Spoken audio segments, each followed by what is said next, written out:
କରିବାରେ ଟିକେ ବିଳମ୍ବ ହୋଇଯାଇଥାଏ। ଶ୍ୟାମବାବୁ ତରତରିଆ ହୋଇ କିଛି ପରିବା କିଣି ବ୍ୟାଗଟିକୁ ନିଜର ସାଇକେଲରେ ଝୁଲାଇ ନିଜ ଘର ଅଭିମୁଖେ ବାହାରି ପଡ଼ିଲେ। ସବୁଦିନ ପରି ଶ୍ୟାମବାବୁଙ୍କର ହସ ହସ ଚେହେରାଟି ଆଜି କ'ଣ ପାଇଁ ମଳିନ ପଡ଼ିଯାଇଥିଲା। ସତେକି ଯେପରି ଆକାଶର ଜହ୍ନ ଉପରେ କଳା ବାଦଲର ଆସ୍ତରଣ ପଡ଼ିଯାଇଛି। ଶ୍ୟାମବାବୁ ଏକ ଦୀର୍ଘ ନିଶ୍ୱାସ ମାରି ସାଇକେଲର ପେଡାଲ ମାରିଲେ। ଆଉ ଟିକିଏ ଉପରକୁ ଚାହିଁଲେ। ଉପରକୁ ଅନାଇ କ'ଣ ଭାବିଲେ କେଜାଣି ସାଇକେଲର ବେଗ ବଢ଼ାଇ ଏକ ଉଚ୍ଚ ସ୍ୱରରେ ସ୍ୱପ୍ନା ବୋଲି ଚିତ୍କାର କରି ଉଠିଲେ। ସ୍ୱପ୍ନା ଥିଲା ଶ୍ୟାମବାବୁଙ୍କ ଝିଅର ନାମ। ସ୍ୱପ୍ନାକୁ 20 ଛୁଇଁଲାଣି। ଶ୍ୟାମବାବୁ ବି ସ୍ୱପ୍ନାର ବାହାଘର ପାଇଁ ବରପାତ୍ର ଦେଖିବା ଆରମ୍ଭ କରିଦେଇଥିଲେ। ହେଲେ ସ୍ୱପ୍ନା ବାପାଙ୍କର ଏହି କଥାକୁ ପସନ୍ଦ କରୁନଥିଲା।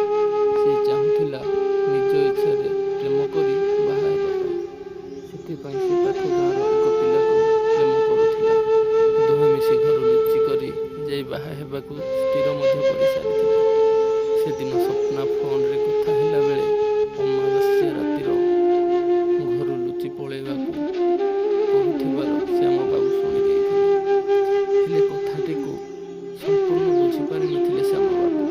ସେଦିନ ରାତିରେ ଯେତେବେଳେ ଆକାଶକୁ ଚାହିଁଛନ୍ତି ଶ୍ୟାମବାବୁ ଆଉ ଦେଖିଛନ୍ତି ଆକାଶରେ ଜହ୍ନ ନାହିଁ, ଆଉ ଜାଣିପାରିଲେ ଆଜି ଅମାବାସ୍ୟା।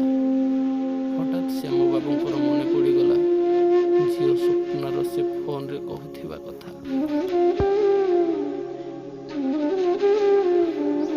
ଶ୍ୟାମବାବୁ ନିଜକୁ ଆଉ ସମ୍ଭାଳି ପାରିଲେନି।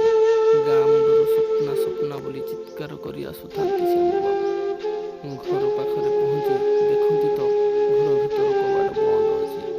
ଶ୍ୟାମବାବୁ କବାଟ ବନ୍ଦ ଥିବା ଦେଖି ଟିକେ ଶାନ୍ତିରେ ନିଶ୍ୱାସ ମାରିଲେ। ଭାବିଲେ କି ସ୍ୱପ୍ନା ନିଶ୍ଚୟ ଘରେ ଅଛି। ଶ୍ୟାମବାବୁ ସ୍ୱପ୍ନାଙ୍କୁ ଡାକୁଥାନ୍ତି କବାଟ ଖୋଲିବାକୁ। ହେଲେ ଭିତରୁ କିଛି ଉତ୍ତର ଆସୁନଥାଏ। ଶ୍ୟାମବାବୁ ବ୍ୟସ୍ତ ବିବ୍ରତ ହୋଇ ପାଖରେ ପଡ଼ିଥିବା ଲୁହାବାଡ଼ି ଗୋଟେ ଆଣି କବାଟ ଭାଙ୍ଗିଦେଲେ ତ ସ୍ୱପ୍ନା ଆତ୍ମହତ୍ୟା କରିଦେଇଛି ଦୌଡ଼ିଦେଇକି।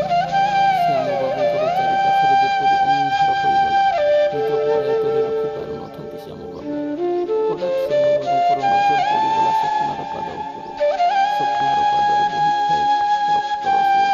ଶ୍ୟାମବାବୁ କିଛି ବୁଝିବା ପୂର୍ବରୁ ଆଖି ପଡ଼ିଗଲା ଟେବୁଲ ଉପରେ ଥିବା ସ୍ୱପ୍ନାର ରକ୍ତମିଶା ଚିଠି ଉପରେ।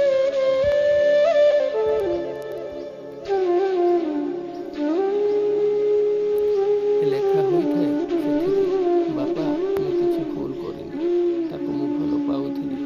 ହେଲେ ସେ ତା ସାଙ୍ଗମାନଙ୍କ ପାଖରେ ମୋତେ ବିକିଦେଲା। ମୁଁ କଷ୍ଟ ସହି ନପାରି ଆତ୍ମହତ୍ୟା କରିଦେଲି ବାପା। ଏତିକି ପଢ଼ୁ ପଢ଼ୁ ସତେ ଯେପରି ଶ୍ୟାମବାବୁଙ୍କ ପାଦ ତଳୁ ମାଟି ଖସିଗଲା। ସତେ ଯେପରି ଅମାବାସ୍ୟାର କଳା ଆକାଶଟା ଶ୍ୟାମବାବୁଙ୍କ ଉପରେ ଫାଟି ପଡ଼ିଲା। ଝିଅ ମୁହଁକୁ